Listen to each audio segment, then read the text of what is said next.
रक्तातील ऑक्सिजनचं प्रमाण कमी झालं तर त्याचे आपल्या शरीरावरती वाईट परिणाम होतात. जसं की रक्तातील ऑक्सिजनचं प्रमाण 95 ते 100% दरम्यान असतं. ते जर 90% कमी झालं तर मात्र आपल्या शरीरावरती परिणाम होतात. पहिला परिणाम होतो म्हणजे मेंदूवर.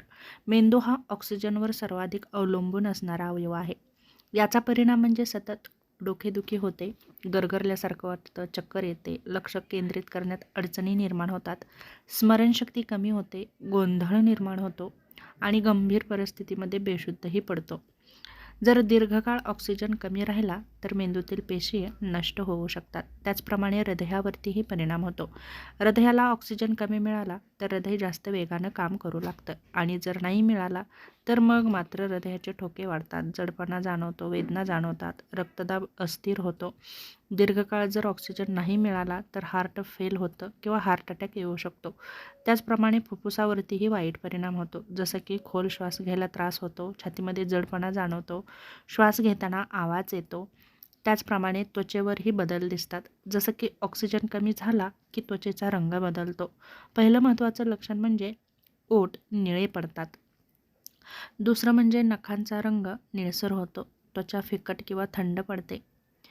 त्याचप्रमाणे शरीरात थकवा जाणवतो, कमजोरी जाणवते.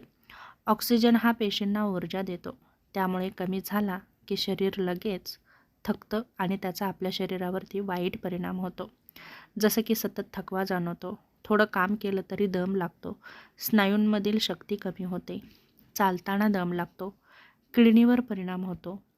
किडनीला पुरेसा ऑक्सिजन जर मिळाला नाही तर तिचं कार्य मंदावतं, म्हणजे ती व्यवस्थित काम करू शकत नाही आणि याचा परिणाम म्हणजे शरीरावरती सूज येते, लघवी कमी होते आणि शरीरामध्ये विषारी पदार्थ साठतात. त्याचप्रमाणे रोगप्रतिकारशक्ती कमी होते. जसं की ऑक्सिजन कमी असेल शरीरात तर शरीराची रोगांशी लढण्याची क्षमता कमी होते आणि याचा परिणाम म्हणजे आपल्याला वारंवार इन्फेक्शन होतं, आपण सतत आजारी पडतो, जखमा उशिरा भरून येतात, शरीर लवकर आजारी पडतं. त्याचप्रमाणे झोपेवरतीही परिणाम झालेला दिसून येतो. जसं की रात्री ऑक्सिजन कमी झाला तर त्याचा झोपेवर परिणाम होतो. पहिलं महत्त्वाचं लक्षण म्हणजे ऑक्सिजन कमी पडला तर आपण झोपेतच घोरतो किंवा श्वास थांबल्यासारखं वाटतं, सकाळी उठल्यावर डोकेदुखी जाणवते. गंभीर परिस्थितीतही काही परिणाम होतात.